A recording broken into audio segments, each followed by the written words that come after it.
Hello student, मैं राकेश कुमार एक बार आपका फिर से स्वागत करता हूं vision science coaching classes Kishangarh renewal के अंदर। तो देखिए फ्रेंड्स, तो आज की क्लास में हम चर्चा करेंगे रक्त एवं परिसंचरण तंत्र पर, ब्लड एंड सर्कुलेशन सिस्टम। तो हम स्टार्ट करते हैं रक्त से। रक्त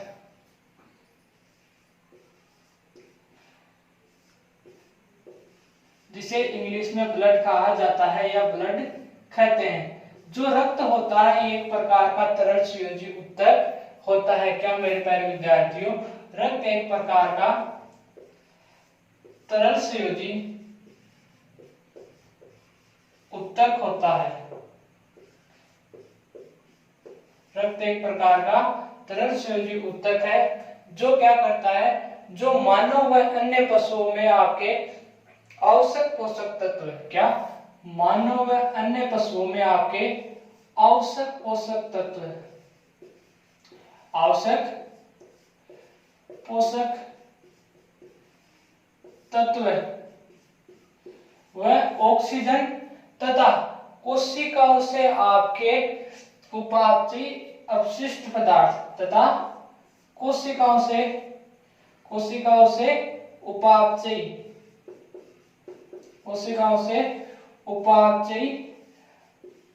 अपशिष्ट पदार्थ तथा आपके CO2 का क्या करता है, परिवहन करता है। ठीक है, क्या करता है, आपके CO2 का परिवहन करता है। इसी के साथ में हम देखते हैं जो आपका रक्त होता है यह हल्का क्षारीय होता है। रक्त कैसा होता है, रक्त हल्का क्षारीय होता है। इसकी प्रकृति हल्का क्षारीय होती है।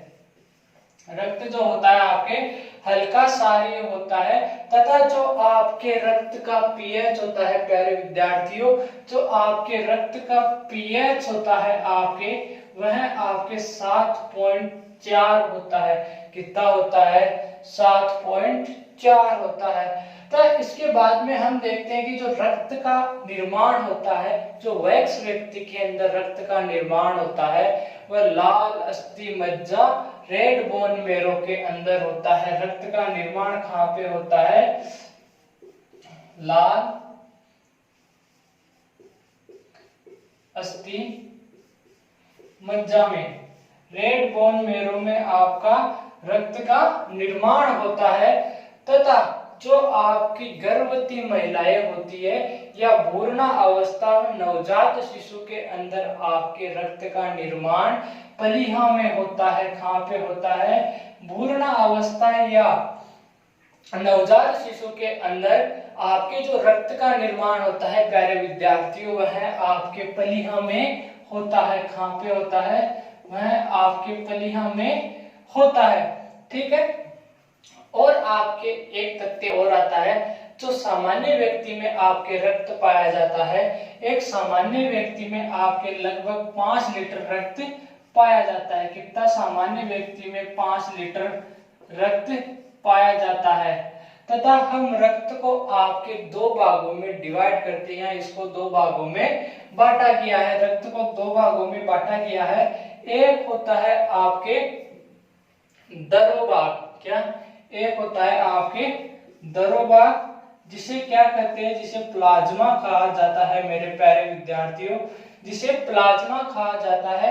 और दूसरा जो भाग होता है वो होता है आपके ठोस भाग। ठीक है, ठोस भाग जो आपके विभिन्न प्रकार की जो आपके कोशिकाओं से मिलकर बना होता है, जो क्या होता है आपके कोशिकाओं से मिलकर,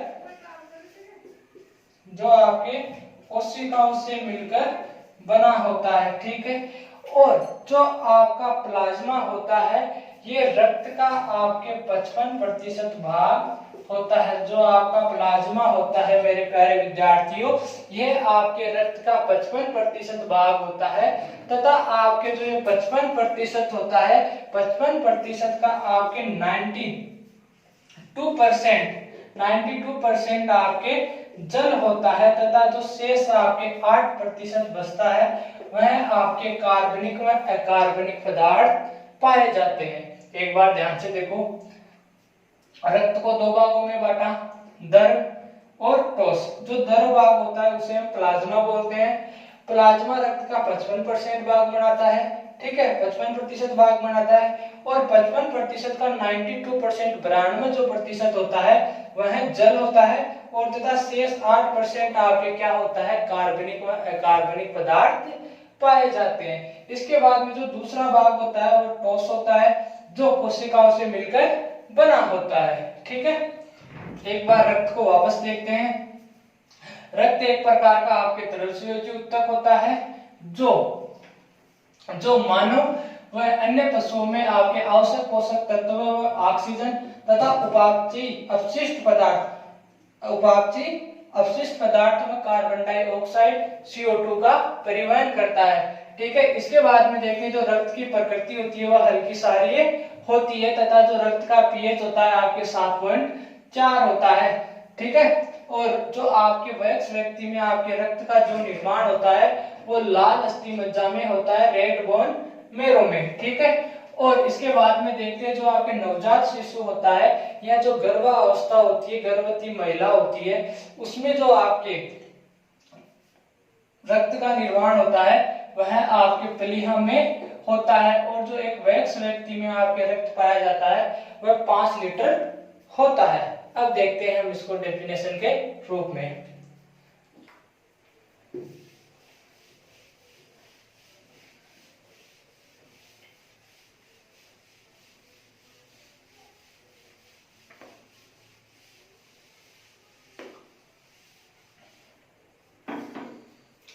रक्त एक प्रकार का तरल संयोजी ऊतक होता है।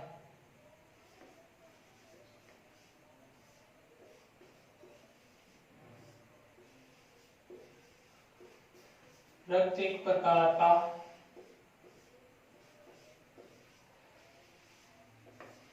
तरल संयोजी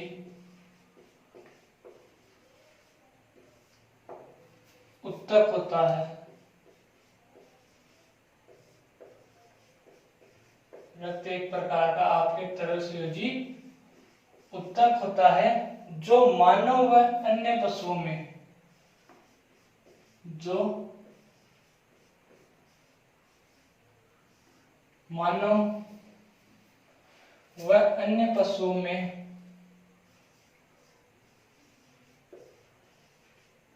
अन्य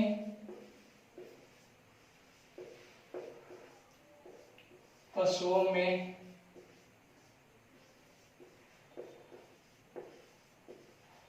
आवश्यक पोषक पदार्थ व ऑक्सीजन,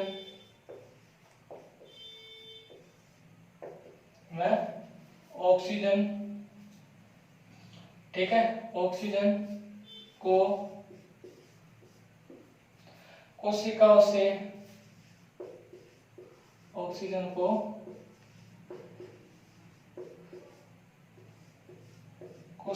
से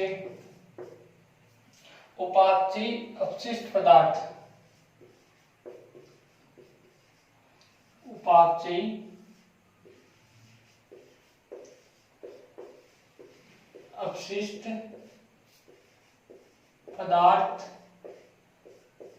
व कार्बन डाइऑक्साइड CO2 कार्बन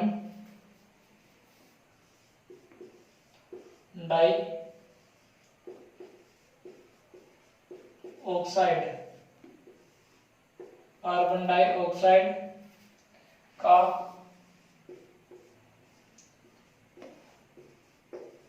परिवहन करता है, ठीक है। इसके बाद में देखो, रक्त एक हल्का क्षारीय तरल होता है। रक्त एक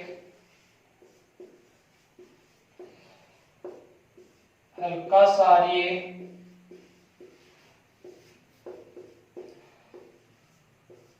तरल होता है, ठीक है, जिसका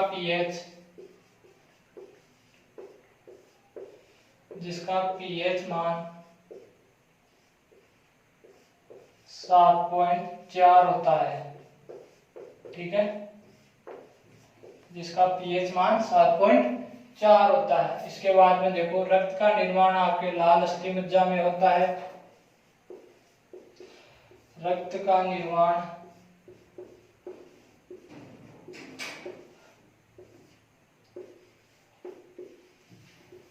लाल अस्थि मज्जा में होता है।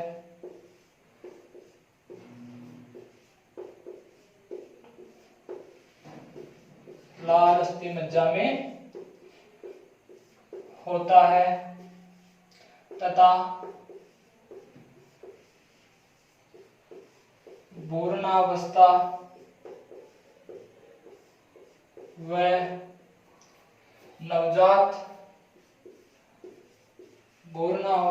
नवजात शिशुओं में रक्त का निर्माण प्लीहा में होता है। पूर्णावस्था व नवजात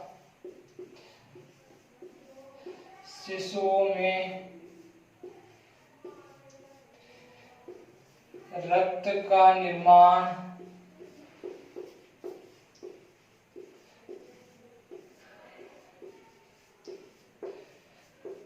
प्लीहा में होता है, ठीक है। जो आपकी भ्रूणा अवस्था होती है, जब बच्चा माँ के पेट में होता है तो उसे भ्रूणा अवस्था कहा जाता है, ठीक है। तो जब भ्रूणा अवस्था में नवजात शिशु होता है उसमें रक्त का निर्माण आपके प्लीहा में होता है, ठीक है। इसके बाद में देखो जो आपका रक्त होता है इसको दो भागों में बांटते हैं।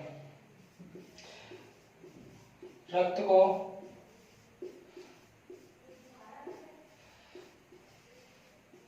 दो भागों में बांटा गया है या विभाजित किया गया है,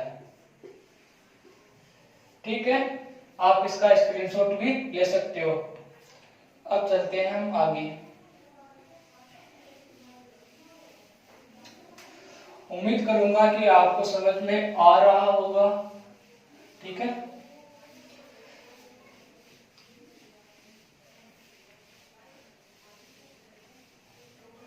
जो आपका रक्त को हमने दो भागों में बांट दिया या डिवाइड कर दिया, एक भाग होगा जो द्रव होगा, दूसरा भाग होगा जो ठोस होगा। द्रव भाग को हमने प्लीहा कहा और जो आपके ठोस भाग होता है वह कोशिकाओं से मिलकर बना होता है। अब देखो दो भागों में कर दिया। पहला भाग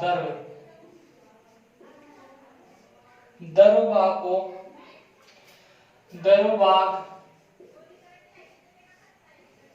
जिसे प्लाज्मा कहते हैं, ठीक है।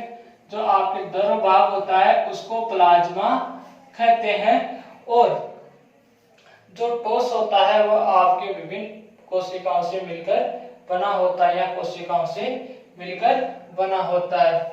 द्रव भाग जिसे हम प्लाज्मा कहते हैं। दूसरा ठोस भाग कोशिकाओं से मिलकर बना होता है। दूसरा जो ठोस भाग होता है वह कोशिकाओं से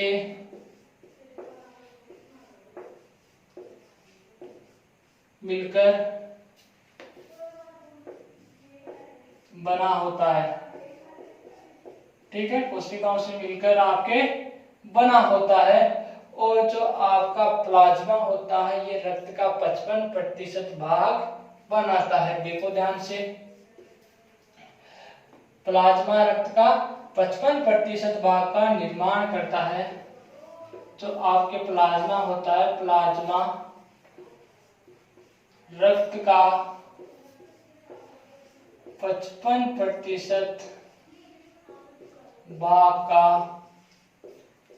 निर्माण करता है मेरे प्यारे विद्यार्थियों, निर्माण करता है, ठीक है। इसके बाद में देखो तथा इसमें जो लगभग 92% जल इसमें लगभग 92% जल व 8% कार्बनिक व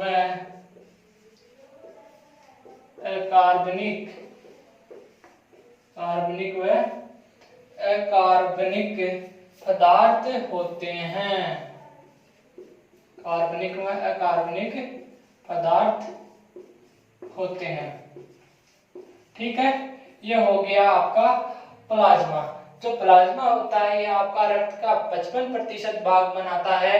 ठीक है, और जो 55% होता है इसका लगभग 92% जल होता है तथा 8% आपके कार्बनिक व अकार्बनिक पदार्थ पाए जाते हैं। ठीक है, अब देखते हैं आपके जो दूसरा भाग था ठोस भाग, जो कोशिकाओं से मिलकर बना होता है। जो आपके रुधिर कोशिकाएं होती है वह आपके 3 प्रकार की होती है मेरे प्यारे विद्यार्थियों। जो आपके रुधिर कोशिकाएं होती है वह 3 प्रकार की होती है। देखो ध्यान से, रुधिर कोशिकाएं मैं लिख देता हूं यहाँ पे।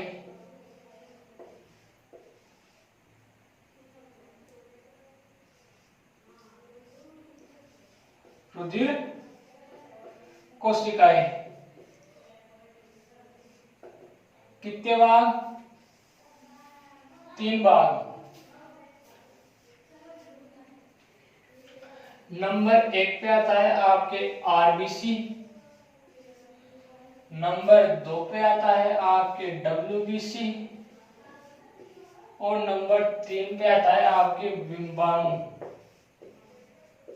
जिसे हम प्लेटलेट्स बोलते हैं, विम्बाणु। ठीक है, इसको इंग्लिश में प्लेटलेट्स बोलते हैं। जो आरबीसी होता है रेड ब्लड सेल्स, लाल रक्त कोशिकाएं। ठीक है, जो आपका डब्ल्यूबीसी होता है व्हाइट ब्लड सेल्स, व्हाइट या कह सकते हैं हम श्वेत रुधिर कणिकाएं। ठीक है, और जो आपका लास्ट होता है विम्बाणु, जिसे हम इंग्लिश में प्लेटलेट्स बोलते हैं। ठीक है, जो आपका आरबीसी होता है लाल रुधिर कणिकाएं होती है, ये आपके कुल रक्त कोशिकाओं का 99% होती है। क्या होती है ये? कुल रक्त कोशिकाओं का, कुल रक्त कोशिकाओं का, शब्दों पे जाना रे भाई, कुल रक्त कोशिकाओं का 99% होती है। जो आपकी आरबीसी होती है ये आपके कुल रक्त कोशिकाओं का 99% भाग होती है। जो आपकी तीनों कोशिकाएं होती है इनका 99% भाग आपके आरबीसी बनाती है। ठीक है, इसके बाद में देखते हैं हम, जो आरबीसी होता है इसमें हीमोग्लोबिन नामक प्रोटीन पाई जाती है। आरबीसी में क्या पाया जाता है? हीमोग्लोबिन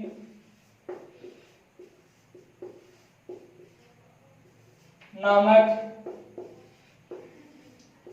प्रोटीन पाई जाती है। इसमें जो आरबीसी होती है इसमें आपके हीमोग्लोबिन नामक प्रोटीन पाई जाती है, और हीमोग्लोबिन के कारण ही आपके रक्त का जो कलर होता है या रंग होता है वह लाल होता है। किसके कारण होता है? हीमोग्लोबिन के कारण आपके रक्त का रंग लाल होता है मेरे प्यारे विद्यार्थियों। कैसा होता है? आपके लाल होता है। ठीक है, और ये कोशिकाएं जो आपके आरबीसी कोशिकाएं होती है इनमें आपके केंद्रक नहीं पाया जाता है। बहुत ही इंपॉर्टेंट बात है, जो आपकी आरबीसी कोशिकाएं होती है इनमें केंद्रक नहीं पाया जाता है। ये कोशिकाएं केंद्र विहीन होती है। ठीक है, अब देखो आरबीसी को एक बार वापस देखते हैं। ये कुल रक्त कोशिकाओं का 99% भाग बनाती है। इसमें हीमोग्लोबिन नामक प्रोटीन पाई जाती है, जिसके कारण हमारा रक्त का जो कलर होता है वो लाल होता है। और जो आरबीसी होती है इनमें केंद्रक उपस्थित नहीं होता है। ठीक है, और जो इनका आरबीसी का आयु काल होता है या इनकी जो अवधि होती है वह 120 दिन की होती है। कितना आयुकाल होता है, इनका जो औसत आयुकाल होता है आरबीसी का वह आपके 120 दिन होता है। ठीक है, अब देखते हैं हम आपके डब्ल्यूबीसी को। एक बार मैं क्लीन कर देता हूं इसको।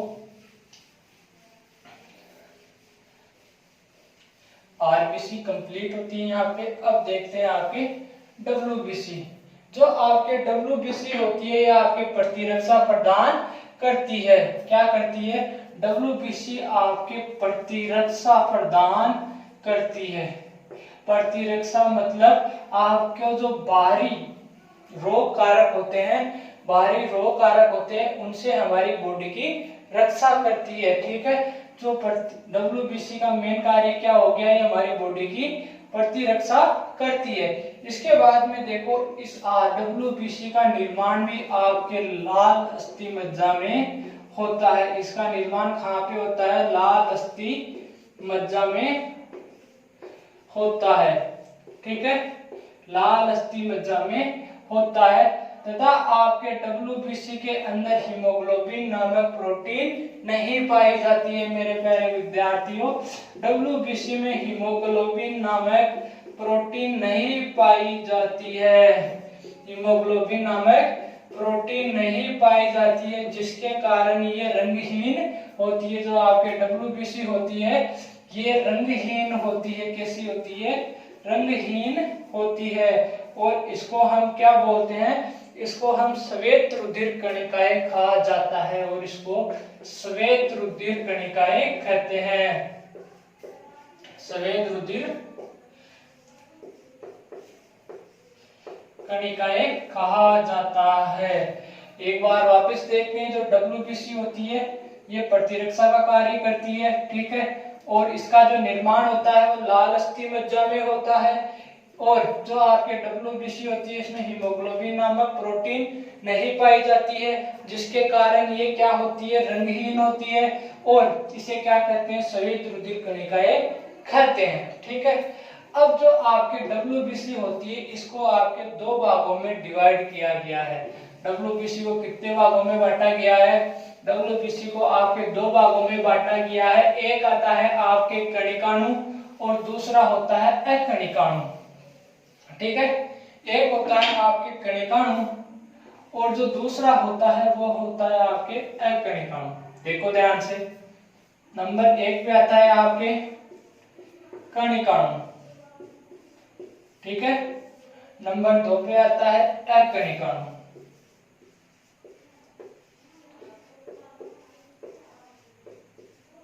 दो भाग, कणिकाणु अकणिकाणु। जो आपका कणिकाणु होता है, इसके आपके कुछ एग्जाम्पल दिए हुए हैं, वो भी देख लो। नंबर 1 पे आता है आपके न्यूट्रोफिल। क्या होता है? नंबर 1 पे आता है आपके न्यूट्रोफिल। ठीक है, और नंबर 2 पे आता है इयोसिनोफिल।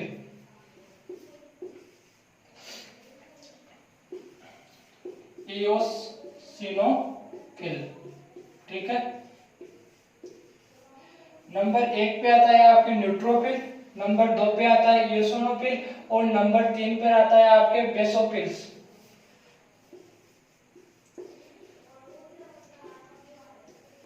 बेसोफिल। जो आपकी डब्ल्यूबीसी होती है, इसको दो भागों में बांटा गया, कणिकाणु अकणिकाणु। कणिकाणु के कुछ एग्जाम्पल दिए हुए हैं आपके। नंबर 1 पे न्यूट्रोफिल्स, नंबर 2 पे इयोनोसोफिल और नंबर 3 पे बेसोफिल्स। ठीक है, इसके बाद में हम लेते हैं आपके अकणिकाणु। जो आपका अकणिकाणु होता है, ये आपके दो भागों में डिवाइड होता है। कितने में? दो भागों में डिवाइड होता है। नंबर 1 पे आता है आपका लिम्फोसाइट,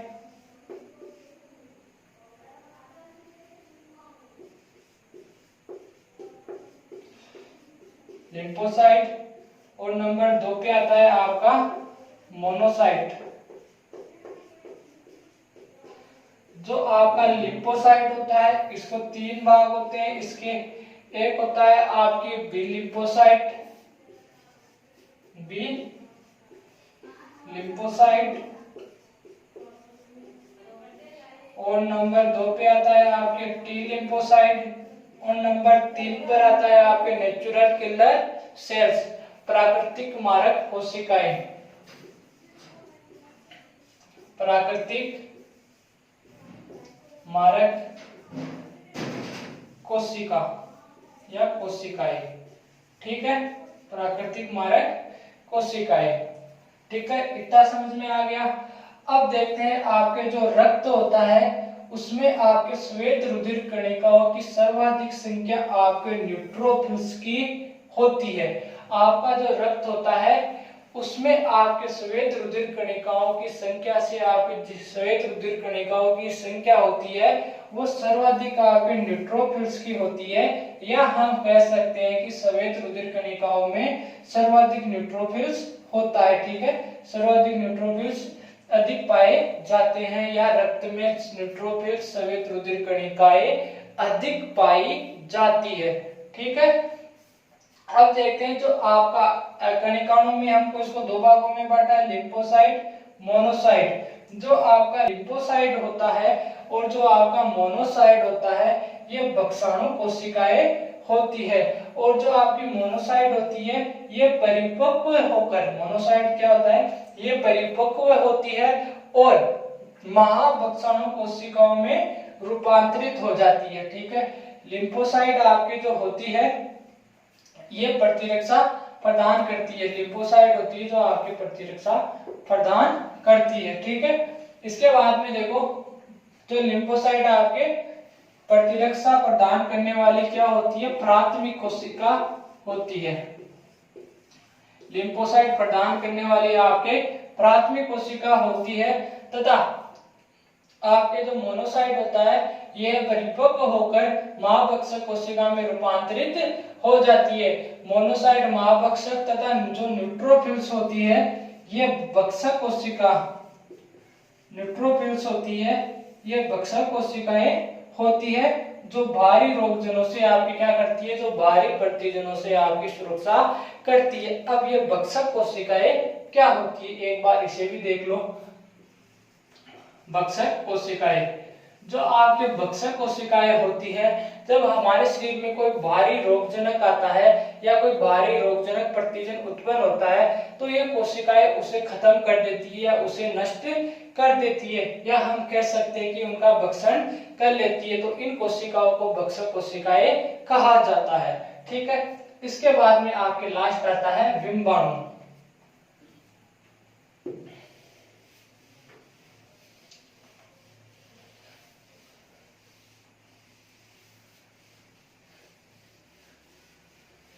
जब आपके विम्बाणु होता है प्लेटलेट, इनको एक नाम से और जाना जाता है जिसे हम थ्रोम्बोसाइट भी कहते हैं। क्या कहते हैं, जिसे हम थ्रोम्बोसाइट भी कहते हैं।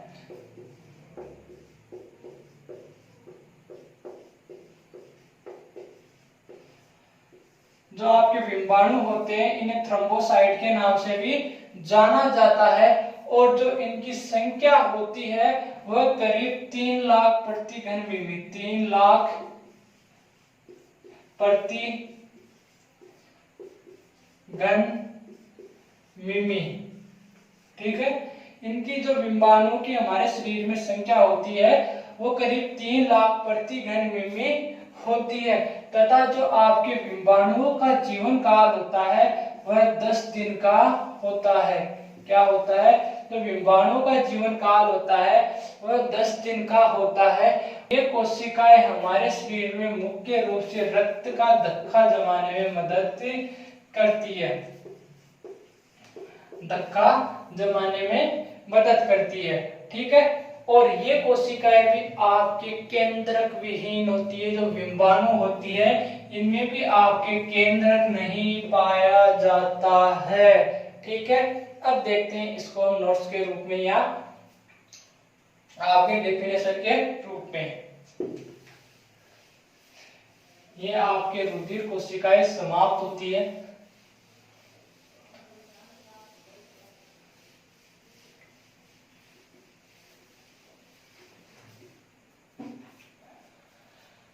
श्वेत रुधिर कोशिकाएं, या हम कह सकते हैं आपकी कोशिकाएं 3 प्रकार की होती है। तो स्टार्ट करते हैं आरबीसी, नंबर 1 पे आरबीसी लाल रुधिर कणिकाएं, कोष्टक में लिख देता हूं, लाल रुधिर कणिकाएं। जो आपके आरबीसी होती है ये कुल कोशिकाओं का, ये कुल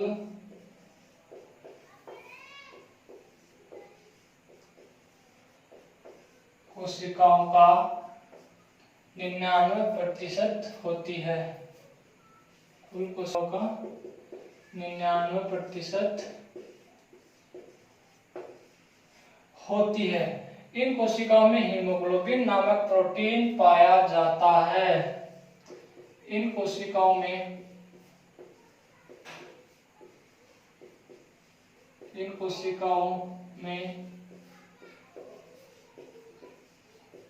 हीमोग्लोबिन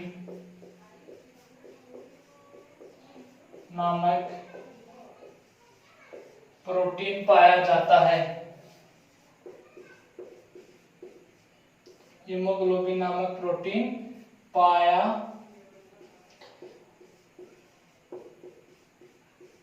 जाता है। ठीक है, हीमोग्लोबिन नामक प्रोटीन पाया जाता है, जिसके कारण हीमोग्लोबिन के कारण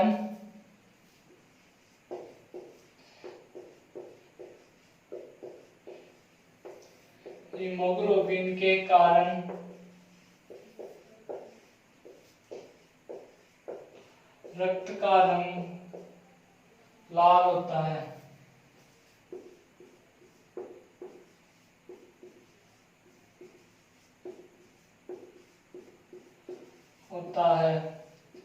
ये कोशिकाएं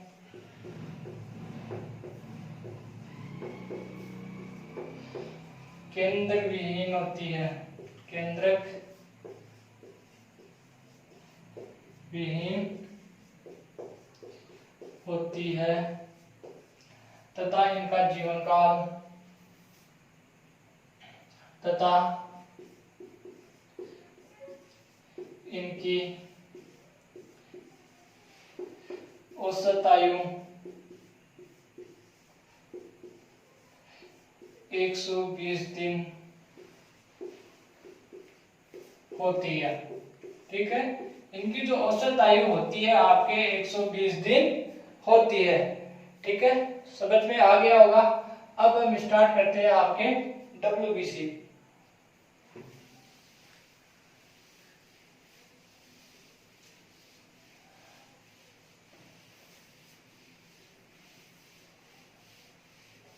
श्वेत रुधिर कणिकाएं।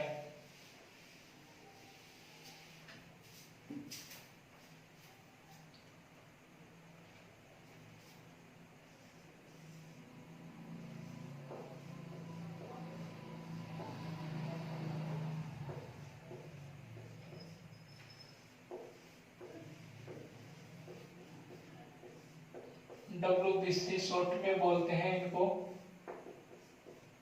ये प्रतिरक्षा प्रदान करती है, या ये कोशिकाएं प्रतिरक्षा प्रदान करती है। इनका निर्माण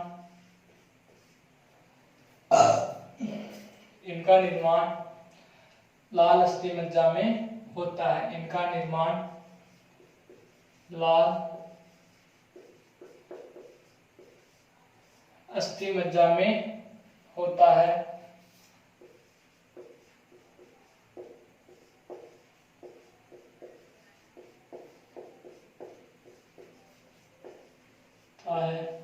तथा इन्हें ल्यूकोसाइट्स भी कहते हैं। तथा इन्हें ल्यूकोसाइट भी कहा जाता है।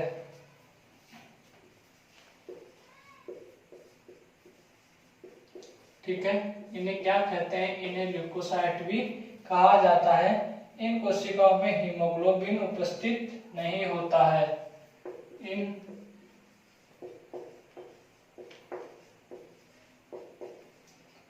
कोशिकाओं में हीमोग्लोबिन उपस्थित नहीं होता है। ठीक है, इनमें हीमोग्लोबिन उपस्थित नहीं होता है, जिस कारण ये रंगहीन होती है। जिस कारण ये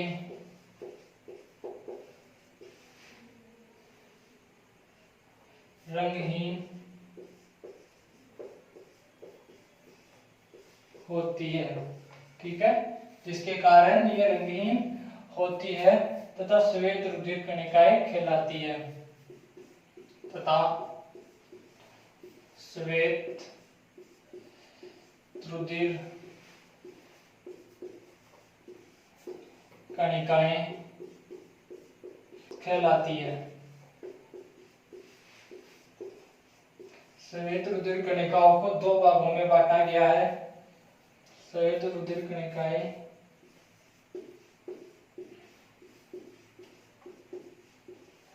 रुधिर कणिकाएं दो प्रकार की होती है।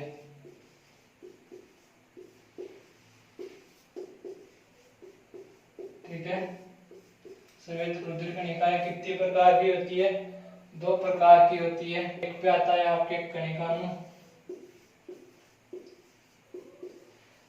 और नंबर 2 पे आता है आपके अकणिकाणु। ठीक है,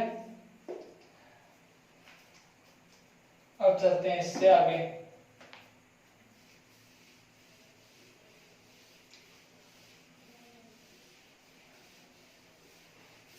जो आपके कणिकाणु के उदाहरण होते हैं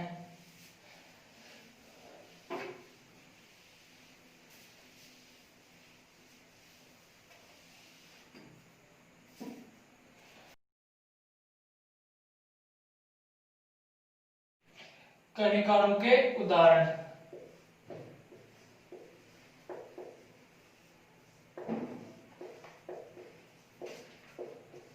नंबर 1 पे आता है आपके न्यूट्रोफिल्स।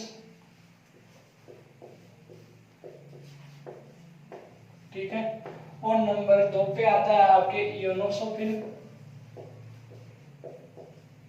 इयोसिनोफिल, और नंबर 3 पर आता है आपके बेसोफिल्स।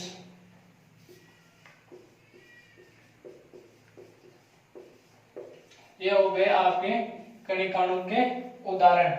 इसके बाद में हम देखते हैं, कुछ खास नहीं है आपके, मैंने समझा दिया पूरा। अब इससे स्टार्ट करते हैं, इससे आगे हम लेते हैं आपके बिंबाणु।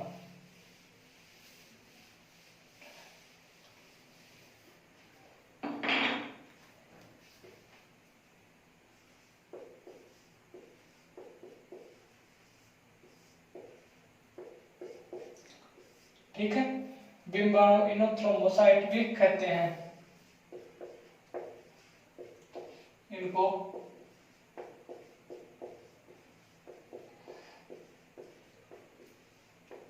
थ्रोम्बोसाइट भी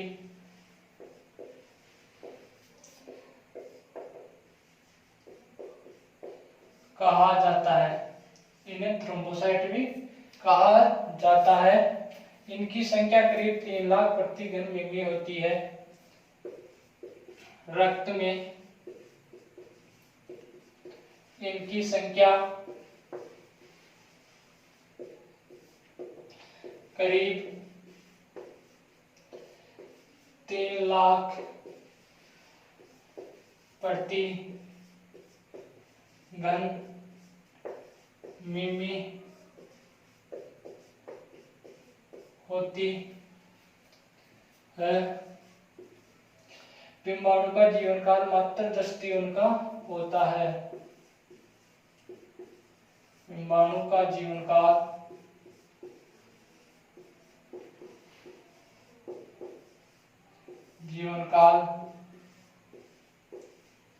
10 10 दिन का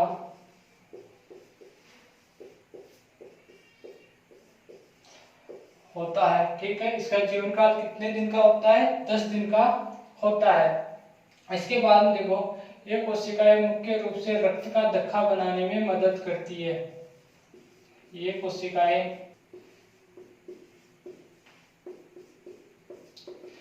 मुख्य रूप से रक्त का थक्का बनाने में मदद करती है।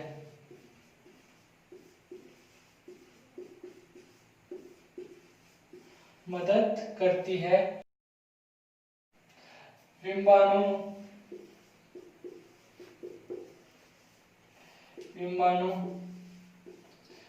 केंद्रक विहीन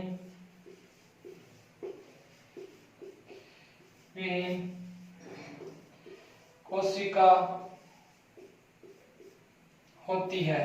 जो आपकी विम्बाणु होती है वो केंद्रक विहीन कोशिका होती है। ठीक है, इसी के साथ में आपका विम्बाणु भी समाप्त होता है और आज की क्लास को हम यहीं पे विराम देते हैं। नेक्स्ट क्लास में हम कंटिन्यू करेंगे। उम्मीद करूंगा आपको क्लास अच्छी लगी होगी, तो लाइक एंड सब्सक्राइब करना ना भूलें। धन्यवाद।